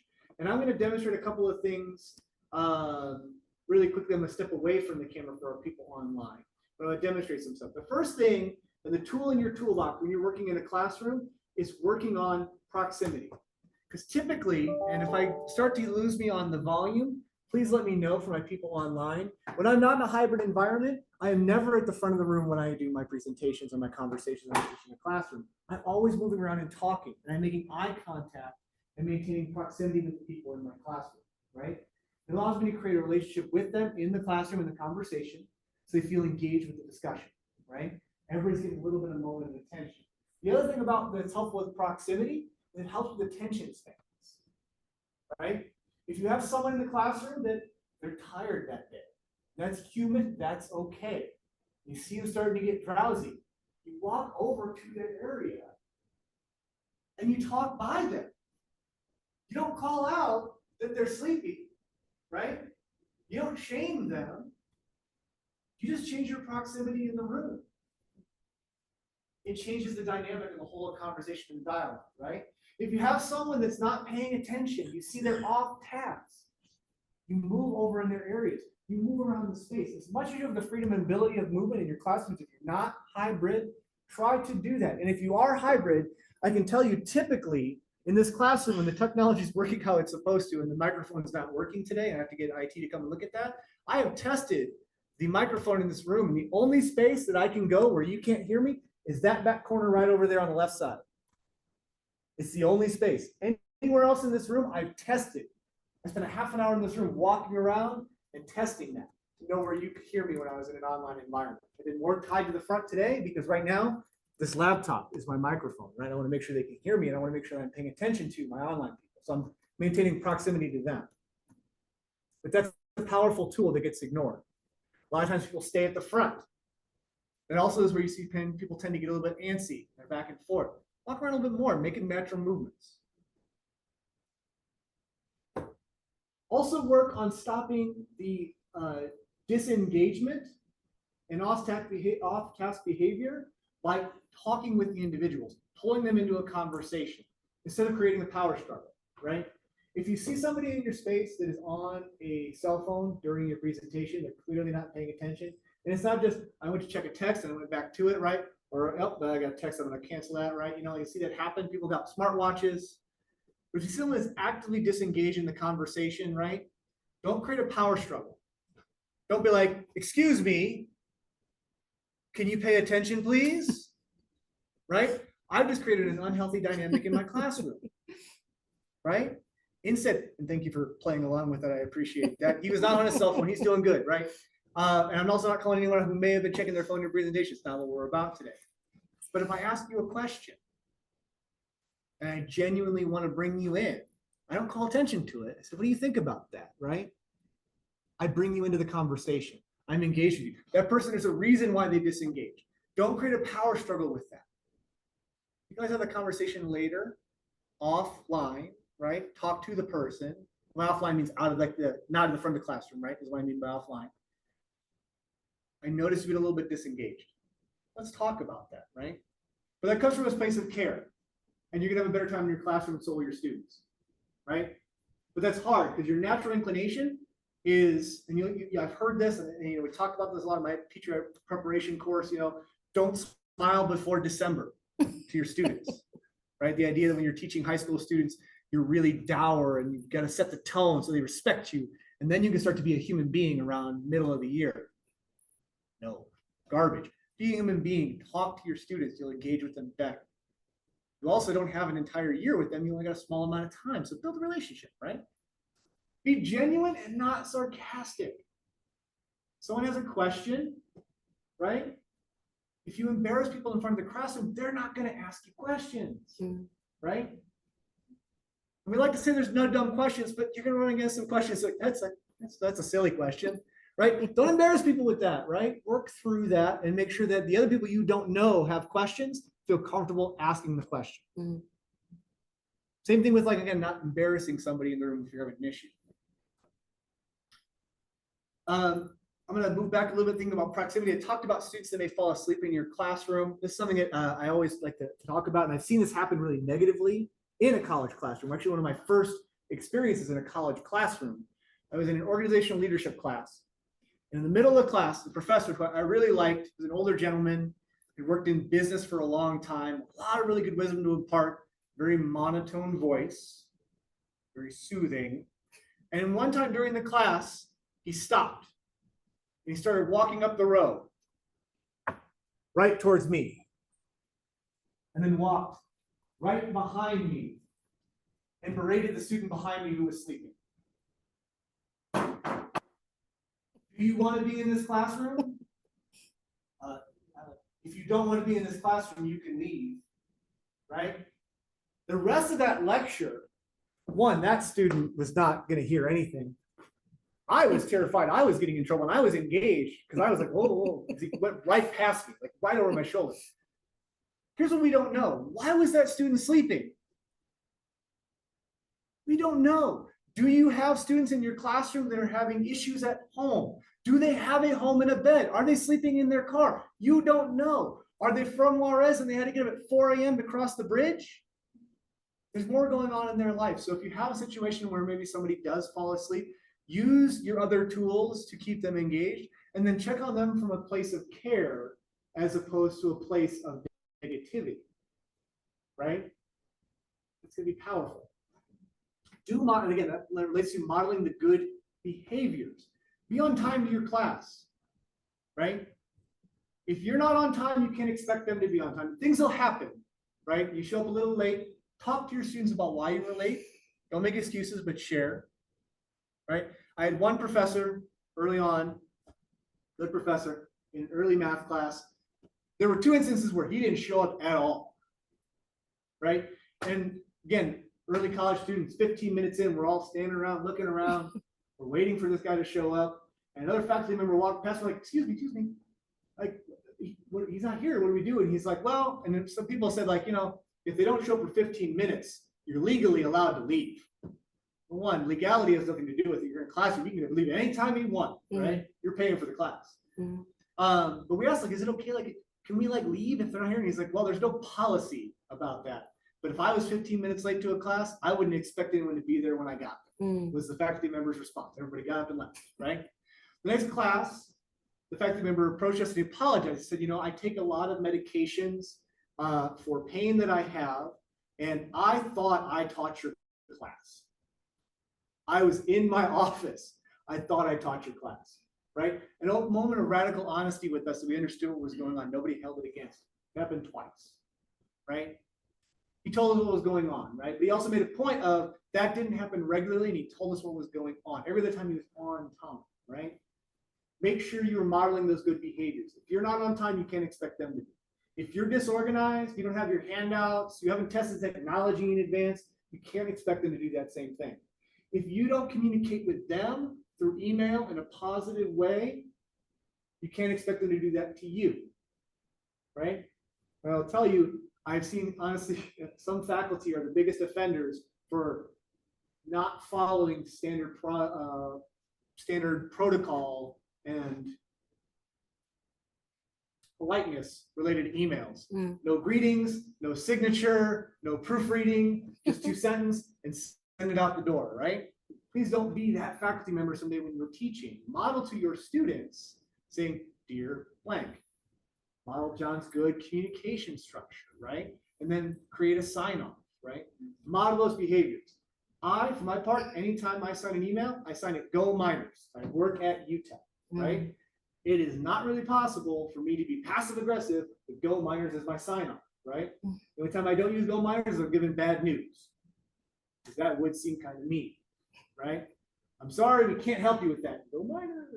No, use best for that, right? But I model that, right? It's a behavior that I have written into what I do. When you communicate with your classes, model those things, right? I also encourage you to take notes about your students' behaviors and keep those actual notes on positive and negative things that are going on. Because you may need to have some dialogue and conversation with those students later on that you might need to address. If someone does become an issue in the classroom, you might need to talk to the Office of Community Standards to address that. You're going to want notes, right? Or you might have someone come to talk to you and say, can you write me a letter of recommendation? You're like, I know you're a good student, but to be frank, I've got 3 sections and I can't remember all of what you are good at, right? And so if you take notes, you'll be more equipped for that. And your tendency is to think you'll remember it and you will forget. And then again, address any major or chronic issues outside the class, in person, from an ethic of care, right? If someone is constantly argumentative with you in the classroom, talk with them during office hours, right? If they're falling asleep, talk with them, right? If they're not turning in their assignments, talk with them about it. Don't wait for them to just fail. Intervene from a place of care in the office. Make sense? Makes sense. All right, so just troubleshooting some, and I know we are getting close and or over on time, just some things that other tips for troubleshooting problematic behaviors. First, what qualifies as a problematic behavior and what's troubling or concerning, right? And I've got this handout I've been working on. I want to get approval from you before I send. I'll see if I can get it sent to you, but I've got a kind of thing that talks about this. And so if you see kind of like a pattern of missed assignments, right? That is a troubling behavior, right? If you have someone that has repeated absences, that is a troubling behavior. If their academic performance is steeply declined, those are troubling behaviors, right? Reduced participation, troubling behaviors. If they're showing excessive fatigue, serious changes in hygiene for them, right? Troubling behaviors. Inappropriate or exaggerated behaviors, all those are troubling or concerning. When you have those, it's important you talk to folks who are in the appropriate resources on campus, because that student may need help. And you may be the one observing, right? And so there's a couple of places there you can do that. There's the instructor of record. I always encourage you to talk to them about what you're seeing. They're the experienced facilitator. There is the, it's actually no longer the Office of Student Conduct and Conflict Resolution. It is actually now the Office of Community Standards, right? They can help you out if a student is disruptive. There's counseling and psychological services. There's the student behavior intervention team. I'm a case manager for SBIT, for graduate students. If someone is on fire, I go and help them, right?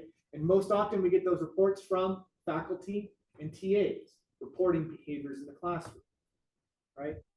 There's Title IX. We've talked about that. I'm going to encourage you to check that out. It's on Mind Tracker, not Campus Edge. Campus Edge died. But I encourage you to sign up for one of those sessions. Or if there's an immediate concern for yourself, the classroom, or the person, call Campus PD. If someone is threatening you, threatening themselves, threatening others, you are immediately concerned, you need to get help immediately for that individual. You need to pull yourself out of that situation to do that, make sure you're safe. Those are fundamentally different than problematic behaviors, right? Someone is consistently argumentative, right, with you or other class members, or engaging in plagiarism, right? Actively disruptive to what you're doing, right? Those are problematic behaviors. Problematic ones, I encourage you to talk to your instructor of record and then work with the Office of Community Standards. You can always consult with them and see what they say about the behavior, and they may encourage you to submit an incident report that they follow up, or they may just give you guidance. But know that when you have those situations where someone may be plagiarizing or they may be engaging negatively, Maybe someone stands up in your classroom, doesn't like your lecture, and they start shouting obscenities at you. That's not appropriate. It's problematic behavior, and the Office of Community Standards, they address that. Please leave my classroom, submit a report. That makes sense? The point is, I want you to know there are offices on this campus that are specifically designated, designed, and supported to help you with these things. And you need to know your full slate of resources because you're going to be in these classrooms, in these spaces with these students. Cool. So we breezed through a lot of content today, and I appreciate your time and attention as we went through that. Know that we will record and we will post this session if you want to go a deeper dive in these things. We will have a pedagogy session later if you want to talk more about classroom management. I'd love to geek out and talk about it. But I want you to remember, as you think about our session today and yourselves in these roles, know that you are a leader on this campus. And if you don't yet see yourself as a leader in these roles, know that others do. We see you as leaders, the undergrads will see you as leaders. Act accordingly with that and carry that proudly, right? Set good examples and ask for help when you need it. And for every question or challenge that you might face in these roles, there's a mentor and there's a resource to help you through it. You're never alone in these things. Doesn't matter if it's time management, professional communication, ethics, working through classroom management, pedagogy, students in crisis, right? Grading. There's someone here that can help you on this campus. If you don't know who it is, reach out to me. I will make sure you find the person you need. All right? I appreciate you all very much. Thinking of other presenters, that is the conclusion of our session.